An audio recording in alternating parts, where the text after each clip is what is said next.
আল্লাহ তাআলা জানেন যে পিতা মাতা কত কষ্ট করতে হয়েছে আমরা পৃথিবীতে আসার সময় থেকে শুরু করে। মার কি কষ্ট হয়েছে ৯-১০টি মাস, জন্মের পর থেকে এক নাগাড়ে কত কষ্ট করেছেন। অসহায় অবুঝ শিশু, আমার কিচ্ছু করার ছিল না, শুধু কানতাম কোনো অসুবিধা হয়ে। আমার মা ঠিকই বুঝতেন কখন আমার ক্ষুধা লেগেছে। আমি বলতে পারিনি মা আমার ক্ষুধা লেগেছে।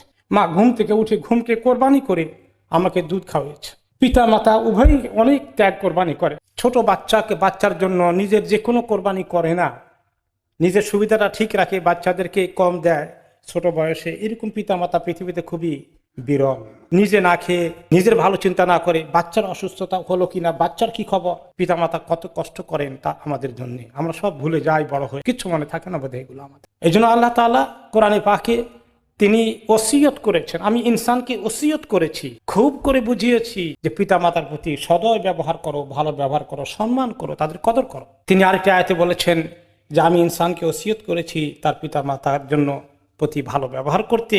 আর বিশেষ করে তার মা, যতক্ষণ সে তার মায়ের পেটে ছিল কত কষ্ট করেছে, এবং যখন তাকে প্রসব করে, প্রসব বেদনা কত কষ্ট করছে। এই জন্য আমি ওসিয়ত করেছি খবরদার তাদেরকে কষ্ট না দিয়ে তাদেরকে কিভাবে তোমরা সুখ দেবে, শান্তি দেবে, তাদেরকে সম্মান করবে, কদর করবে। নবী করিম সাল্লাল্লাহু আলাইহি ওয়াসাল্লাম পিতামাতার মর্যাদা সম্পর্কে বলেন, এটা একটা তাদেরকে সম্মান করা, তাদের হক আদায় করা, এটি জান্নাতের দরওয়াজা। তিনি বললেন একটি হাদিসে, পিতামাতা হচ্ছে জান্নাতের দরওয়াজা, প্রধান ফটক। এখন তুমি হে সন্তান, তুমি তোমার জান্নাতের দরওয়াজা কি খুলে রাখবা না বন্ধ করে দিবা, তোমার সিদ্ধান্ত। অর্থাৎ তুমি পিতামাতার প্রতি ভালো ব্যবহার করলে তোমার জান্নাতের দরওয়াজা খুলে যাচ্ছে। আর তুমি যদি পিতামাতার সঙ্গে মা বাবার সঙ্গে খারাপ ব্যবহার করো, কষ্ট দাও, তোমার জান্নাতের দরজা বন্ধ হয়ে যাচ্ছে তোমার জন্য। সালফে সালেহিন এই কথাগুলোকে খুব গুরুত্ব দিয়ে বুঝেছে। ইয়াস ইবনে মুআবিয়া তার পিতামাতার একজন যখন ইন্তেকাল করে ফেললেন, তিনি কাঁদলেন, কিন্তু বললেন আমার জান্নাতে যাওয়ার দুটো দরওয়াজা খোলা ছিল, আজকে একটা দরওয়াজা বন্ধ হয়ে গেল। আমি তার খিদমত করে যার কিছু নিজের দরজা খোলা রাখবো, সে রাস্তা বন্ধ হয়ে গেল। এক সাহাবী এসে বললেন, ইয়া রাসূলুল্লাহ, আমি আপনার হাতে একটু বায়াত করব, হিজরত করব, জিহাদ করব, আল্লাহর কাছে অনেক বড় পুরস্কারের জন্য আসছি, আপনি আমাকে সুযোগ দেন বায়াত করে। তিনি বললেন, তোমার পিতা মাতা কেউ জীবিত আছে? বলে যে দুজনেই আছে আল্লাহ। তিনি বললেন, তাহলে তুমি আল্লাহর কাছে অনেক বড় নেকি চাও, বাড়িতে যাও, পিতা মাতার খেদমত করো, এটাই তোমার জন্য সবচেয়ে বড় পুরস্কার, বড় আমলের কারণ হয়ে যাবে। ইবনে আব্বাস রাদিয়াল্লাহু আনহু বলেন যে কোনো মুসলিমের যদি দুজন পিতা মাতা থাকে আর সে প্রতিদিন ঘুম থেকে উঠে যদি পিতামাতার কাছে যায়, খোঁজ খবর নেয়, কিছু লাগলে খেদমত করা শুরু করে দেয়, তাহলে আল্লাহ তাআলা তার জন্য জান্নাতের দুটো দরওয়াজা খুলে রাখেন। আর যদি কারো একজন দুনিয়া থেকে চলে গেছে, একজন আছে, তার খেদমত করার জন্য প্রতিদিন সকালে গিয়ে খোঁজ খবর নেয়, তাহলে তার একটা দরজা খোলা আছে। আর যদি পিতামাতা তার প্রতি অন্যায় আচরণের কারণে কষ্ট পান, ওনারা কষ্ট পেয়ে যান, তাহলে আল্লাহ তাআলা খুশি হবেন না তোমার প্রতি যতক্ষণ না তারা তোমার প্রতি খুশি না হয়েছে। সাহাবায়ে কেরাম কিভাবে এগুলোকে আমল করেছে। আবু হুরায়রা রাদিয়াল্লাহু আনহু, ওনার বাড়ি ছিল মদিনা শহর থেকে একটু দূরে আকিক এলাকায় তখনকার জামানায়। তো তিনি যখন বাড়িতে আসতেন, জোর করে খুব জোরে আওয়াজে ঘরের বাড়ি থেকে আওয়াজ দিয়ে সালাম দিতেন যে মা আপনাকে সালাম দিচ্ছে, আসসালামু আলাইকুম মা। তো মা বলতেন ওয়ালাইকুম আসসালাম ওয়া রাহমাতুল্লাহি ওয়া বারাকাতুহু। তারপরে তিনি বলতেন, আবু হুরায়রা বলতেন, মা আপনার প্রতি আল্লাহ রহম করুন, যেভাবে আপনি আমার প্রতি ছোটকালে দয়া মায়া করেছেন। তো মা বললেন, বাবা তোমাকে আল্লাহ তাআলা অনেক বড় পুরস্কার দান করুন, অনেক নেকি দান করুন, তোমার প্রতি আল্লাহ খুশি হয়ে যান, তুমি যে আমাকে এই বুড়ো বয়সে আমার খেদমত করছো, আমার খোঁজ খবর রাখো। ওয়াইস আল কারনি ইয়ামানে বসবাস করেন, তিনি নবী করিম সাল্লাল্লাহু আলাইহি ওয়াসাল্লাম জামানায় ইসলাম কবুল করেছেন। সাহাবী হওয়ার, নবীকে দেখার খুব শখ, কিন্তু মাকে খিদমত করার কেউ নেই।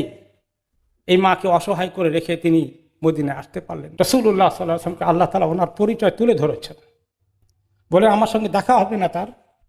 ওয়াইস আল কারনি, সে আমার প্রতি ঠিকই ঈমান আনছে, আমাকে দেখার তার অধীর আগ্রহ আছে, কিন্তু তার অসহায় মাকে ফিরে আসতে পারছে না। তার এত বড় দরজাত হয়েছে আল্লাহর কাছে, এত শান হয়েছে, তার কোনো দোয়া আল্লাহ ফেরত দেবেন না। তিনি ওমর রাদিয়াল্লাহু আনহু বলেন, ওমর তুমি যদি কোনো সময় তার সঙ্গে দেখা হয় তাহলে তাকে বলবা তোমার জন্য দোয়া করতে। ঠিকই ওমর রাদিয়াল্লাহু আনহু ওনাকে পেয়েছেন একসময়, বললেন আপনি আমার জন্য দোয়া করেন। বলেন আপনি কি বলেন, আপনি ওমর, আমি আপনার জন্য দোয়া করব? তখন তিনি ওনাকে ওই হাদিসটা শোনালেন। সাঈদ ইবনে সুফিয়ান আস-সাউরি ছেলে সাঈদ, উনি অনেক কার তিনি বলেন যে আমার বাবা সুফিয়ানকে আমি কোনোদিন কষ্ট দেইনি, কোনো কিছুর জন্য বললে কোনোদিন না বলিনি।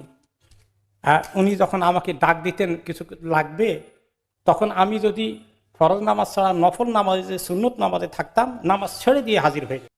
আমর ইবনে জের বলেন তার সন্তানটা সম্পর্কে, তার নেককার ছেলে সম্পর্কে, আমার ছেলেটা এত নেককার যে যখন সে আমার সঙ্গে কোথাও যায় দিনের বেলা কখনো সে আমার সামনে হাঁটে না, পিছনে হাঁটে। কারণ তিনি একটি হাদিস জানতেন। একবার নবী করিম সাল্লাল্লাহু আলাইহি ওয়াসাল্লাম দেখলেন বাবার ছেলে হাঁটছে, ছেলে জওয়ান বাবার সামনে হাঁটছে। তখন তিনি বললেন ছেলেটাকে যে এই মুরব্বীটাকে তোমার পেছনে, বলে আমার বাবা। তখন তিনি বললেন তুমি তোমার বাবার পেছনে হাঁটবা, সামনে হাঁটবা, আর কখনো বসার জায়গা থাকলে বাবার আগে বসবা না, আগে বাবাকে বসতে দেবে। আমর ইবনে জের তিনি বলেন তার ছেলে যে সে বা ওমর ইবনে জের যে কখনো সে আমার সামনে দিনের বেলায় হাঁটতো না, আর রাতের বেলায় আমার দিনের বেলা আমার পেছনে হাঁটতো, আর রাতের বেলায় আমার সামনে হাঁটতো। কেন সামনে হাঁটতো? কোনো বিপদ আপদ কিছু হয়ে গেলে, কোনো জন্তু জানোয়ার থাকলে বাবাকে নিরাপত্তা দেবে। আর 3 নম্বরে বললেন আমি যদি কোনো জায়গায় বসি তো সেখানে কোনো ঘরের ছাদে উঠতে হয়, আমি ঘরের ভিতরে আসি, আমি ঘরে থাকা ছাদের নিচে আসি, সে ছাদের উপরে উঠবে না। সালফে সালেহিন এভাবেই এই বড় নেয়ামতের মূল্য বুঝেছিলেন। আর এই পিতামাতার খোঁজ খবর না রাখা এবং তাদেরকে কষ্ট দেওয়া যে কত বড় পাপ, কত বড় গুনাহ। রাসূলুল্লাহ সাল্লাল্লাহু আলাইহি ওয়াসাল্লাম একবার বললেন আমি কি তোমাদেরকে সবচেয়ে বড় কবিরা গুনার কথা বলবো? সাহাবায়ে কেরাম বললেন ইয়া রাসূলুল্লাহ অবশ্যই। তিনি বললেন আল্লাহর সঙ্গে শিরক করা, আর 2 নম্বরে হচ্ছে সবচেয়ে বড় কবিরা গুনাহ পিতা মাতাকে কষ্ট দেওয়া। আর হাদিসে তিনি বলেছেন খবরদার তোমাদের মাদের ব্যাপারে আল্লাহ হারাম করে দিয়েছেন কেউ যেন কখনো তার মাকে কষ্ট না দেয়। তিনি আরেকটি হাদিসে বলেছেন যে ব্যক্তি পিতা মাতাকে 2 জনকে অথবা কমপক্ষে 1 জনকে পেল এবং তাদের খেদমত করে সে জান্নাতে যেতে পারলো না, জান্নাত সে নিশ্চিত করতে পারলো না তাদের খেদমতের মাধ্যমে, সেই ব্যক্তি ধ্বংস হোক, সেই ব্যক্তি হতাশ হয়ে যাক, সেই ব্যক্তি তার কোনো কল্যাণ আর না ঘটুক তার জীবনে। পরে এক ব্যক্তি এসে বললেন ইয়া রাসূলুল্লাহ আমি তো সাক্ষী দিচ্ছি যে আল্লাহ তাআলা ছাড়া কোনো মাবুদ না, আপনি আল্লাহর রাসূল, এবং 5 ওয়াক্ত নামাজও পড়ি, যাকাতগুলো আদায় করে দেই, রমজান মাসে রোজা রাখি, তো আমার এই সব আমল কি আমাকে জান্নাতে নেবে? তখন তিনি বললেন যে ব্যক্তি এই আমলগুলোর মধ্যে আছে সেই ব্যক্তি যদি তার মা বাবাকে কষ্ট না দেয় তাহলে আল্লাহ তাআলা তাকে কিয়ামতের দিন শহীদদের সঙ্গে, সিদ্দিকীনদের সঙ্গে, নবীদের সঙ্গে হাসর করাবেন। এখন হলো যে আমরা অনেকে আফসোস করছি আহারে মা বাবার খেদমত ওভাবে করি নাই, আমি নিজেও এত কিছু যদি ওই সময় জানতাম, যা করছি এখন দেখি যে না করা হয় নাই, আরো কত যে করতাম মনে চায় এখন, কিন্তু চলে গেছেন আর পাচ্ছি না। এরকম সাহাবীরা কেউ বললেন ইয়া রাসূলুল্লাহ মা বাবার খেদমতের এত বড় আমল তো আমি মিস করেছি, ওনারা অনেক আগে ইন্তেকাল করে ফেলেছেন, এখন আমি কিভাবে এই শূন্য পূরণ হবে, আমার শূন্যস্থান কিভাবে পূরণ হবে? কোন তরিকা আছে যে বিরুল ওয়ালিদাইন পিতা মাতার খেদমতের আমল এখনো করতে পারি তাদের মৃত্যুর পরে? তিনি বলেন হ্যাঁ, তাদের জন্য দোয়া করো, আল্লাহ যেন তাদেরকে মাফ করে দেন, মাগফিরাত চাও। আর তাদের যদি কোনো কথা কাউকে দিয়ে থাকেন, ওয়াদা করে থাকেন, সেটা পূরণ করে দাও। আর তাদের আত্মীয় স্বজনকে, উভয় পক্ষের মা বাবার আত্মীয় স্বজন, বন্ধু বান্ধব, ঘনিষ্ঠজনকে সবসময় সম্মান করো, কদর করো, খোঁজখবর নিও। আরেকটি হাদিসে এসেছে রাসূলুল্লাহ সাল্লাল্লাহু আলাইহি ওয়াসাল্লাম বলেছেন সবচেয়ে বড় কাজ হচ্ছে পিতা মাতা দুনিয়া থেকে চলে গেলে তাদের বন্ধু বান্ধব, আত্মীয় স্বজনকে সম্মান করা।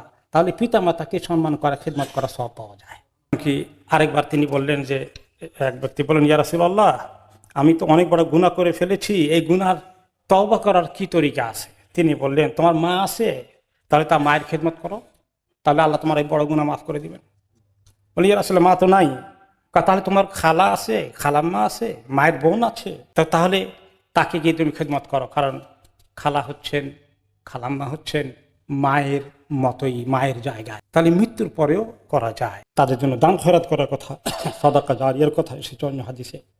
তাদের জন্য হজ করা যায়, এটাও এসেছে অন্য হাদিসে। তাদের জন্য দোয়া করা যায়। কাজে যারা আমরা হারিয়ে ফেলেছি পিতামাতাকে, এখনো আমাদের সুযোগ শেষ হয়ে যায়নি। যতক্ষণ আমাদের রূহ আছে ততক্ষণ আমরা এই আমলে আছি, তাদের জন্য দোয়া করলে, আর এই দোয়া করলে এই দোয়া পৌঁছে যায় এবং তাদের আমল বাড়তে থাকে। ওনারা দেখেন যে আল্লাহ আমাদের আমল বাড়ে কেন, আমরা তো মরে গেছি। তখন বলা হয় তোমার নেক সন্তান যে তোমার জন্য দোয়া করে, সেই কারণে তোমার আমল বেড়ে যাচ্ছে। আল্লাহ তাআলা আমাদেরকে তৌফিক